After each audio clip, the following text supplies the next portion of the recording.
राज ठाकरे तेव्हा कोकण दौरा करणार होते। त्यांना या कोकण दौऱ्याच्या दरम्यान जीवे मारण्याचा कट रचण्यात आला होता। पण मुंबई पोलिसांना मिळालेल्या गुप्त माहितीमुळे राज ठाकरे यांचा जीव वाचला। असा खळबळ उडवून देणारा गौप्यस्फोट वादग्रस्त एन्काउंटर स्पेशलिस्ट आणि माजी पोलीस अधिकारी प्रदीप शर्मा यांनी केलाय। एवढंच नाही तर शिवसेना प्रमुख बाळासाहेब ठाकरे, नारायण राणे यांना देखील ठार मारण्यात येणार होतं, असाही दावा प्रदीप शर्मा यांनी एका वृत्तवाहिनीला दिलेल्या मुलाखतीत केलाय। यामुळे एकच खळबळ माजलीये। नेमकं प्रदीप शर्मा काय म्हणाले, ही घटना कुठे आणि कशी घडली, सगळं सांगते। त्यासाठी हा व्हिडिओ शेवटपर्यंत पहा। शर्मा यांनी जी माहिती सांगितली त्या दाव्यानुसार मुलुंडला 2003 रेल्वेमध्ये बॉम्बस्फोट झाले होते। त्यातील आरोपी पाकिस्तानी आणि काश्मीरी होते। बाळासाहेब ठाकरे यांच्या मातोश्री निवासस्थानावर हल्ला करण्याचा त्यांचा डाव होता। पोलिसांना त्यांच्या वाहनाचा क्रमांक मिळाला होता।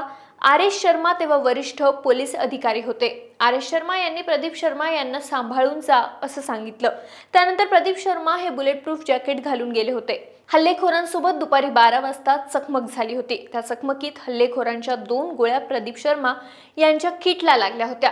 त्याच घडामोडीमध्ये शर्मा आणि त्यांच्या टीमने हल्लेखोरांचा एन्काउंटर केला होता। गोरेगाव महामार्गावरील महानंदा डेअरी जवळ हा एन्काउंटर केला होता। त्यानंतर उद्धव ठाकरे यांनी प्रदीप शर्मा यांना मातोश्रीवर चहा प्यायला बोलावून बाळासाहेब ठाकरे यांची भेट घालून दिली होती, अशी आठवण देखील शर्मा यांनी सांगितली आहे। हा सगळा प्रकार घडत असताना मनसे अध्यक्ष राज ठाकरे, बाळासाहेब ठाकरे आणि नारायण राणे यांना ठार मारण्याचा कट हल्लेखोरांनी आखला होता। यावर बोलताना प्रदीप शर्मा म्हणाले की आम्ही 10-12 नंबर इंटरसेप्ट करत होतो, तेव्हा अचानक राज ठाकरेंच्या नावाचा उल्लेख होऊ लागला।